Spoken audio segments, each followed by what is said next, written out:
Bom dia, boa tarde, boa noite. Não sei quando você vai estar vendo esse vídeo. Hoje a gente vai tratar sobre elasticidade de preço. Esse que é um tópico até que avançado dentro do módulo de precificação. Basicamente aborda como que uma mudança de preço de um produto pode afetar na sua demanda, certo? Essa aqui é a apresentação. Aqui, confirmando o que eu acabei de dizer. A elasticidade de preço é um conceito econômico que mede a sensibilidade da quantidade demandada ou ofertada de um produto ou serviço a variações do seu preço. Basicamente, eu quero analisar de maneira qualitativa, não quantitativa de primeiro momento, só qualitativa, é, que existem diferentes tipos de variações na demanda, ou seja, na compra, quanto que eu vou vender de fato, conforme eu vou aumentando o preço ou diminuindo ele, correto?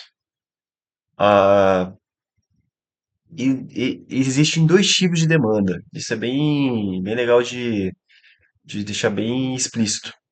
E existe a demanda elástica, em que uma pequena variação de preço, cara, aumenta em muito a venda. Isso vai funcionar bastante para produto de curva A. É, por exemplo, no nosso exemplo do dia a dia, aqui da empresa, vai ser, por exemplo, o Restaurax, certo? Que lá na página do principal do Mercado Livre, você vai perceber que a diferença de preço de um para o outro é de R$ 1. R$ 1, 50 centavos. E você tem um produto que está vendendo muito, que é um anúncio que está vendendo muito, que tem só 500 mil vendas, entre 500 a 1.000 vendas. E tem outro anúncio que é R$ 2 mais caro, só que daí tá vendendo papo de 50 vendas, 100 vendas. Então tem essa discrepância muito grande por conta de uma diferença tão mínima de preço. E isso a gente chama de uma demanda elástica. Normalmente produtos de demanda elástica são aqueles produtos porra louca. Você fez uma promoção, vende a rodo. E quando você tem produtos de demanda inelástica, esses produtos são top. Por quê? Porque você vai aumentar o preço e não vai afetar a demanda, vai continuar vendendo. Um exemplo daqui da loja vai ser o Aquapro. O Aquapro ele tem um preço em média 150, 160 reais. Só que tem momento que você pode vender a 180. E pasme você, não vai mudar tanta demanda. Você estava vendendo a 10 por dia, no, no preço de 150, aumentou para 180, mas diminuiu para 8 vendas. Ou seja, compensou mais porque você ganhou mais por venda e você teve uma qualidade de estoque melhor, porque você, obviamente, não vai ter que fazer com tanta recorrência.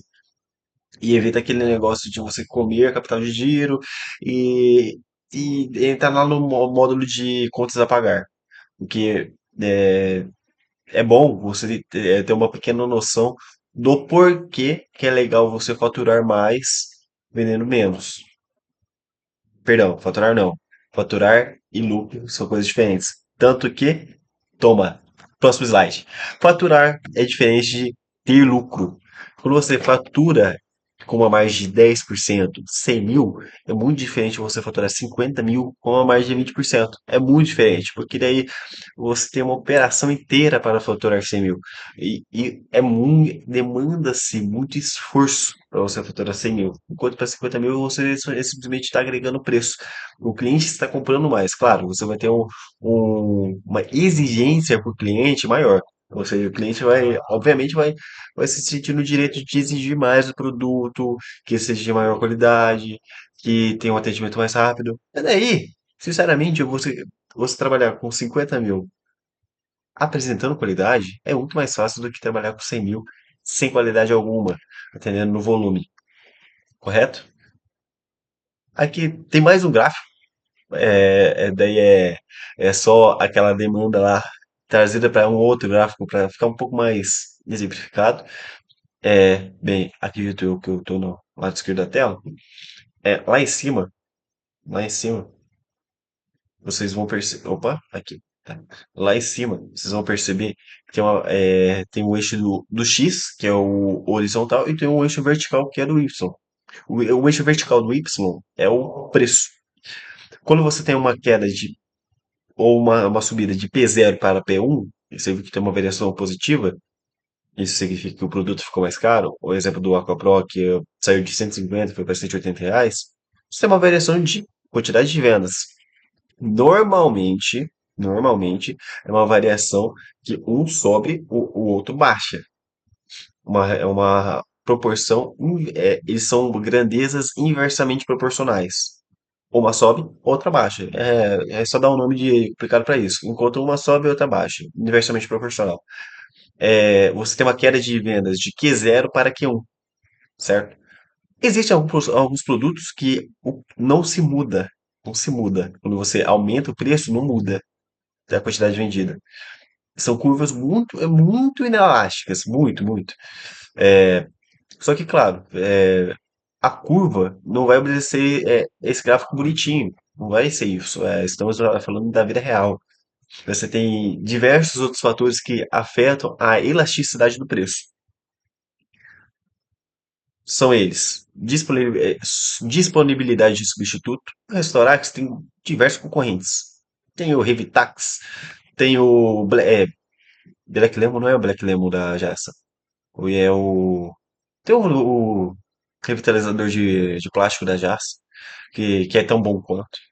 Tem diversas outras marcas. Então daí você tem um desejo maior por Vonix. Ou basicamente a Vonix foi a primeira marca a chegar no cliente final. Daí o cliente sente a necessidade de pegar a Vonix porque ela está mais à mídia. Marketing. Puramente marketing. Então vem esse negócio de necessidade e desejo. O cliente tem a necessidade de melhorar o tom do plástico, por exemplo, dar uma maquiada no plástico ali que está com um mau aspecto. E ele tem esse desejo e você está ali ofertando um produto que ele já tem um conhecimento prévio pelo marketing, certo? Ajuste temporal, claramente ajuste temporal é muito pontual aqui, porque um restaurante que era vendido R$ 80 ano passado, hoje em dia é vendido a 60, 50, R$ 55. Então, tipo, pegando em termos percentuais, decresceu muito o preço do restaurante, certo? Questão de renda também, quando você está falando de produtos de faixa, voltados para um público de faixa de renda menor, mais baixa, classe C, classe D, normalmente pequenos ajustes de preço afetam e muito a quantidade de venda. Então, eles são produtos que são comumente elásticos, certo? Exemplo disso é flanela no Mercado Livre. Flanela de microfibra, assim, questão de centavos, o cara opta por uma flanela X do que a Y, certo? Mas aqui seja uma flanela de muita qualidade. Um exemplo disso é da flanela da Cares, a de secagem. Tem outras fabricantes que também, fabricantes não, importadores, normalmente flanela é importada. Tem outros importadores que fazem a mesma flanela. Só que a Cares é um item que tem um maior marketing, tem uma venda maior, de qualidade. Ah, cara, claro, daí tem a diferenciação. Você tem um produto que não tem concorrente no mercado, ou tem poucos conhecidos, normalmente tende a ser um produto inelástico, porque daí você aumenta o preço, a galera não sabe que tem um concorrente mais barato e vai comprar o seu anúncio, certo? Daí você, claro, tem elasticidade cruzada. Um produto pode afetar a elasticidade do seu. Por exemplo, se você tem daí trazendo para esse exemplo de, vou até mudar um pouquinho do ramo, trazendo por exemplo de impermeabilização. Você tem um impermeabilizante da EasyTech, chamado ProImper, e o da GIS, chamado AquaPro. Obviamente, o AquaPro dá para comparar em termos técnicos com o ProImper. O ProImper, eles têm as mesmas características de serem à base d'água, de não serem inflamáveis, de terem um peso semelhante. Isso vale muito em consideração quando você está falando de venda online. Se o ProImper, que já é uma marca, vem de uma marca já conhecida no mercado, que é a EasyTech, no mercado de higienização, se o ProImper desce de 100, 200 reais que normalmente ele é comercializado para os 180, 175, ele já começa a ficar equiparado ao Aquapro de 150 reais, 150, 160 reais. Perceba que quando o Aquapro vai chegando perto do preço do ProImper, acaba que a demanda vai sair de um produto que é o Aquapro e para o ProImper. Então você tem ali uma perca muito significativa com uma mudança de preço em uma faixa. Então você tem que saber, ó, aqui nessa faixa de preço, 150 a 170 é uma faixa ideal. Subiu disso, o cliente pula para outro produto, entende? Porque daí fica, em comparativo com outro produto, fica muito mais atraente, certo? É, E claro, pode ser que você tenha uma concorrência filha da mãe no produto. ProImper é um exemplo disso. ProImper, o custo dele, não, o custo correto dele é para ele ser comercializado por volta de 180 a 220 para ter tipo uma margem saudável. Essa é a faixa de preço dele. Para você ter zero margem, só rodar estoque para ter até 20% de margem, que é uma margem legal de um produto que nem, que nem o ProImper, correto? Enfim, é, a estratégia que a gente vai utilizar aqui no e-commerce sempre tentar definir uma elasticidade. Uma elasticidade não muda com muita frequência, então você tem como fazer parâmetro mensalmente qual que é a elasticidade do produto que você está trabalhando. E daí, para fazer uma análise bem correta, você vai perceber que é uma fórmula de bolo. Você vai aumentar o preço, diminuir o preço, vai aumentar percentualmente 5% do preço, 3% do preço, até mesmo para não cair o ranqueamento do Mercado Livre, correto? Mudanças muito abruptas do preço tendem a retrair a divulgação do anúncio, correto? É, então você vai aumentando aos poucos para sentir. Aumentei 5% e ainda manteve a quantidade de vendas, então ele está mais para um produto inelástico do que um produto elástico, entende? A situação de inelasticidade é algo teórico. Não existe produto inelástico completo. É uma característica, é algo que a gente caminha para achar um produto desse jeito, correto? Daí a gente tem uma precificação dinâmica, diminuindo e aumentando o preço. Promoção e desconto lá na central de promoção, na CP, lá é um lugar muito interessante para ficar trabalhando com isso. E teste A/B, fazer dois anúncios idênticos, um produto, ou pode ser um pouquinho diferente um do outro. Fotos, títulos, descrição, clipes do Mercado Livre, que também não dá para duplicar.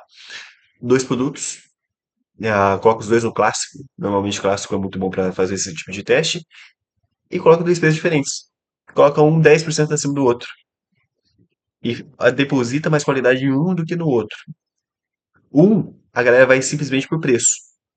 Porque você vai ter, obviamente, clientes que estão demandando preço, pura e simplesmente. E o outro vai trazer uma credibilidade maior para o cliente, correto? Então, será que o cliente quer mais qualidade? Será que o cliente quer oferecer confiança no anunciante? Ou ele está simplesmente pelo preço? Um cliente mais safo, que ele sabe que os dois produtos são a mesma coisa, e isso é garantido pelo Mercado Livre como proteção de compra, ele vai falar, pô, então eu vou comprar mais barato. Se vier errado, eu vou lá e abro uma reclamação. Isso é batata, mas isso é um cliente experiente. Estamos trabalhando com diferentes tipos de público. Um público mais instruído ou um público menos instruído, correto? Então é isso. Essa é a aula de precificação dinâmica.